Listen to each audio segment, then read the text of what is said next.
What's up, guys? Welcome to the third episode in my Rally Tower build series. And yeah, as many of you know, I've been sick, had the Rona for a couple of days. I'm getting, I'm much better now, thankfully. Just a bit, tired, but yeah, I've been hammering in the garage anyways the last 2 days, and we're getting somewhere. So I'm gonna show you the progress and talk about getting the template to a ready plastic part cut out. So let's start look at this. So here we are at the bike. I got my little fancy template here.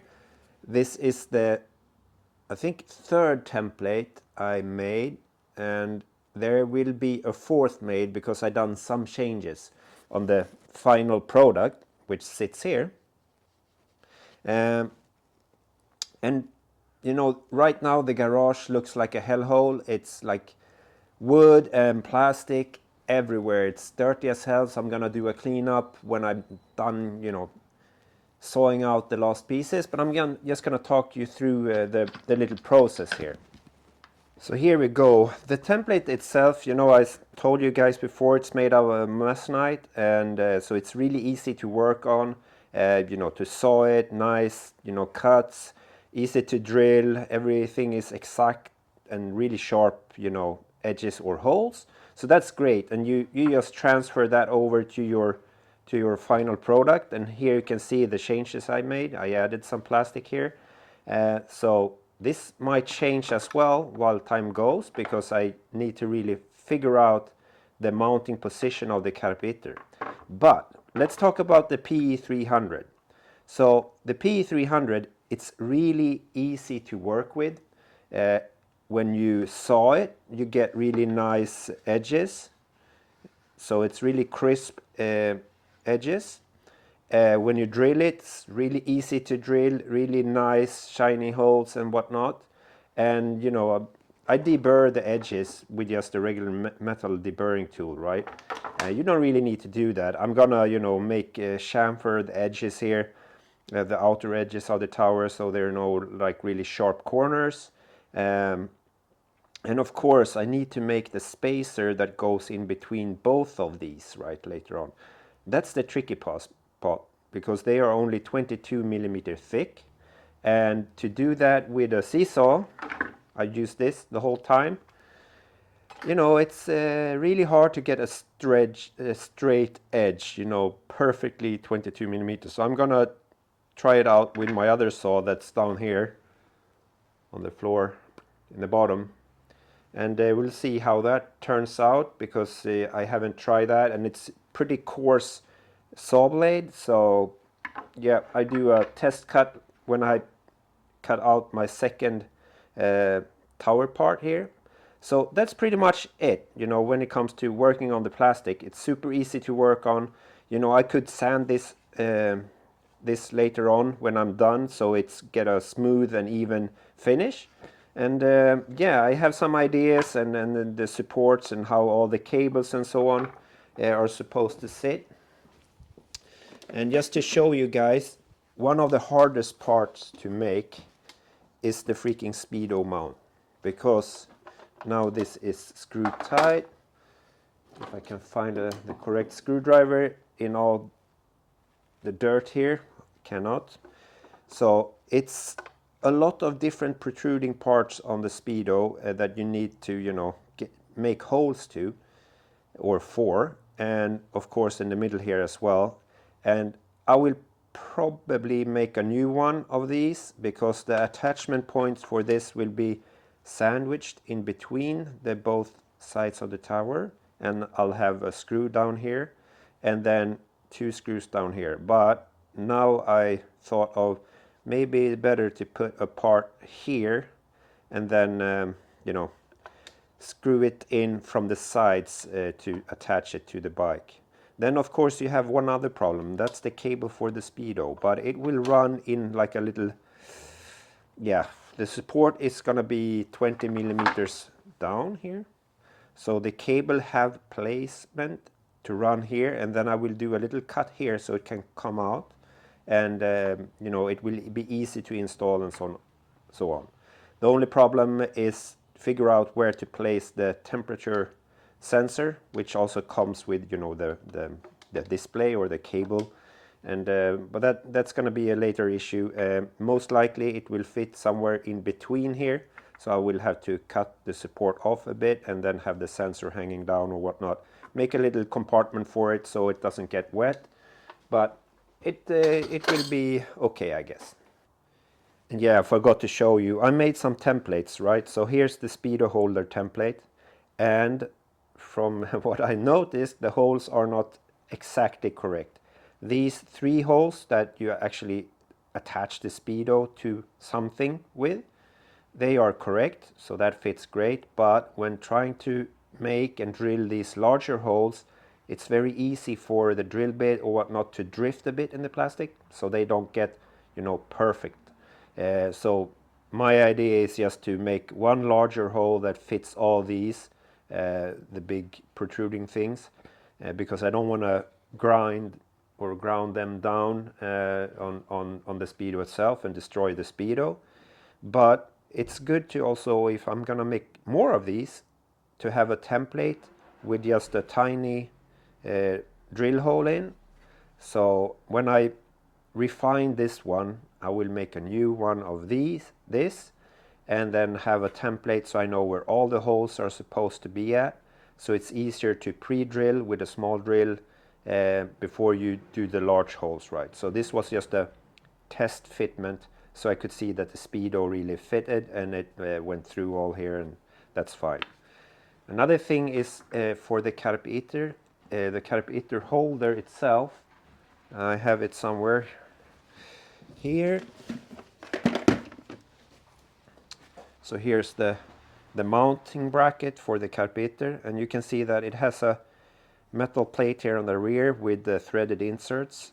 And the problem is when you put this on the tower, it's hard to get to these threaded inserts because they are pretty much the same width as the tower's walls are. So it will be a problem attaching it with this without having yet another bracket and so on for it, which is a, you know, pain in the ass. So I will make a new rear face plate here. So I'll remove this one and make one out of the PE300. That way I can screw this to the tower, and then from the rear I can just attach this one, so it will be more secured. And to start with, I do not think I will have a changeable, or you can change the angle or adjust the angle of the Carburetor holder. That might come later on. So that's where we're at right now.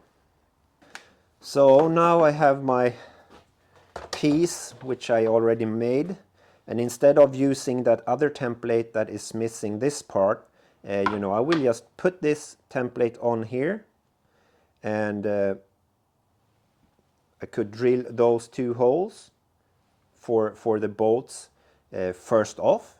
I could use my bolts to tighten that to the other one, or just use clamps here to hold it in place. That way, when I'm sawing this one out, I can make an exact copy of the first one, right? So, and sawing this material is really easy. It's really, you know, like not sawing in butter, but it's as easy as sawing in wood. So that's a really, you know, good thing, right? Because my biggest concerns in the beginning was, you know, how tough is it to saw with? Which blades do I need to use? Do I need to use a wood blade or a metal blade? Do the cut finish when you saw it, is it good? Do you need to, you know, sand it a lot afterwards or whatnot? But it's really nice. And of course, if you know you're going to have screw holes in some places, you can always add those first and then just screw these 2 together when sawing it out. But I will most likely drill the holes for the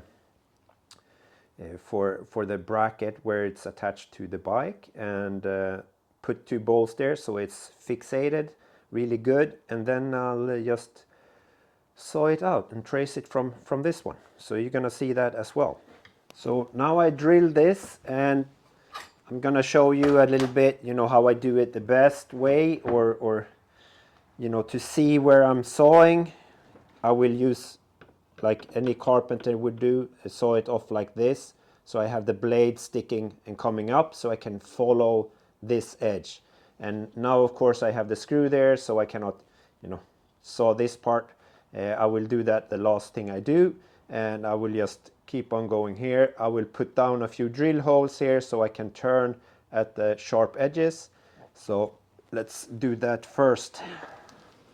So now you can see how easy it is to drill in this material. I will put it somewhere outside.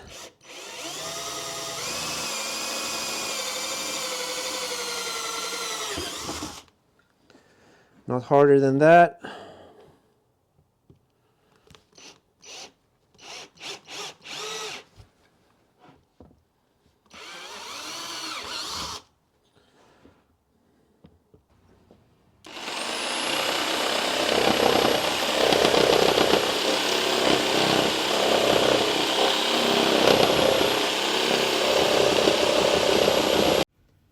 And of course, I forgot the mic. I'm showing here that, you know, I saw them out, I bolt them together, put them in the vise. I will use a file and 80 and 180 grit sandpaper just to, you know, finish the pieces off, make sure that they are an exact copy, that I don't have any high spots or any low spots. So I will just work on this piece and get it all smooth and nice looking. And it's very easy to, you know, sand it. And of course, if you have a really coarse file, you can use that as well to remove more material. If you have some kind of heating iron for, or just ironing your clothes that you're not careful with, or you don't mind destroying, you can use that as well, and some parchment paper to get a really nice edge of the piece. So now it's all done, and we're gonna bolt it onto the bike, I think now, just to check it how it looks. So that's pretty much it right now. Missed me there for some work. I will have to do voiceover, but now I mounted the two pieces here together. Let's clean the camera. I need longer bolts, of course, because these are barely going through, just sticking out a few millimeters. No clearance issues at all. The thing that is closest to hitting something is the lower clamp here, but it's a couple of millimeters, you know, of room there. I could always cut out a bit here, so I have more clearance, but shouldn't be a problem. It's really solid. Everything is exactly the same. I should be able to maybe put the, just place this in, put this in place where it should sit. Maybe it needs to be, you know, adjusted a bit, but that's how the speedo sit, and you don't have any clearance issues either. You have a lot, around a centimeters for you know, the top triple bolts here. So that's nice. Good little picture of it. But it should be sitting like this. And it's, you have no clearance issues. You should be able to read the speedo really good as well. And the carburetor will be put here. I'll actually clamp this in place. We have the carpe holder, which will sit here with another bracket, of course, because I will replace this one. Should be pretty nice. So now we also traced out that carburetor mounting plate, and I just drilled the guide holes for it. I know this is the upwards position, so like this. So we're gonna flip it around to the rear side so we can drill the holes for the bolts and countersink them. So I will actually use the original bracket just to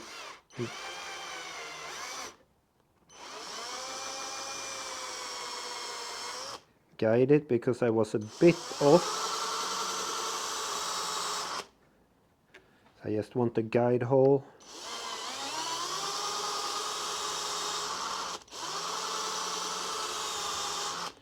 And then do the same on the other side, but I will have to put a bolt in. So it was M4, so I need to find some M4 bolts. The ones I had was a bit too short as well. Now I have some non-conical heads, but that will do just to keep this aligned. There we go. So this is how it will look, and we'll see how it turns out. Some adjustments will maybe have to be done to this one, but it seems to be in the correct position, so to say. And yeah, I think that will work out. My carburetor before sat about around here, so it was really tight. So we moved it a lot forward, slightly upwards. So this will probably be perfect. So what I managed to do now, sorry I don't have my external mic, but I have sawed out the sides and or the light positions, or where they're gonna sit. I also drilled out all the support screw holes for the inlay here, or the spacer in between, for all the different places they're supposed to sit. And I have all those laying around here. So for now I will actually use these T10 screws. So it's a Torx 10. They're 20 millimeter long. Remember that the spacer in between is 10 or 22 millimeters, and the thickness here is 10. So I need for the screws to meet in the middle. I might opt out from the screws afterwards. I will test out first.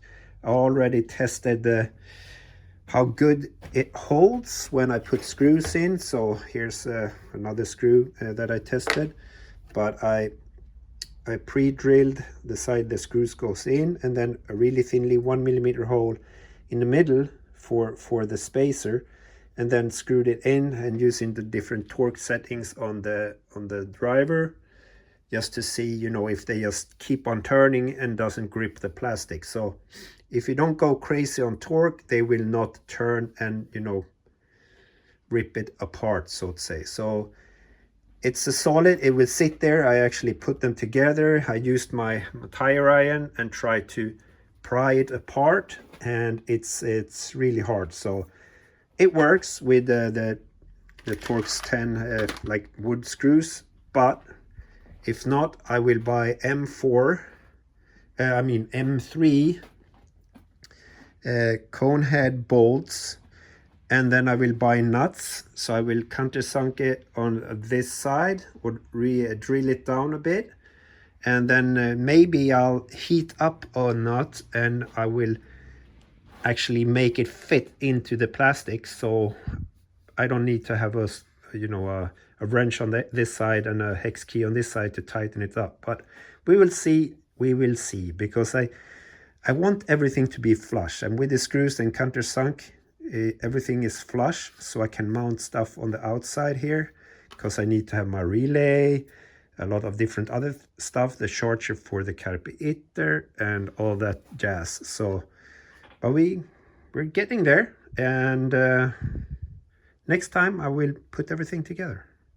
So you've seen me fighting with the plastics, making the spacer in between, or maybe you haven't seen that, but you've seen all the progress with the rally tower otherwise. So this will pretty much be the end of episode 3, and when I get back to you, hopefully I made the spacers and I'm starting to assemble the tower and figure out the position of the carburetor and the mounting solution for the speedo. So take care guys, stay safe and don't do anything stupid. Cheerios, bye bye.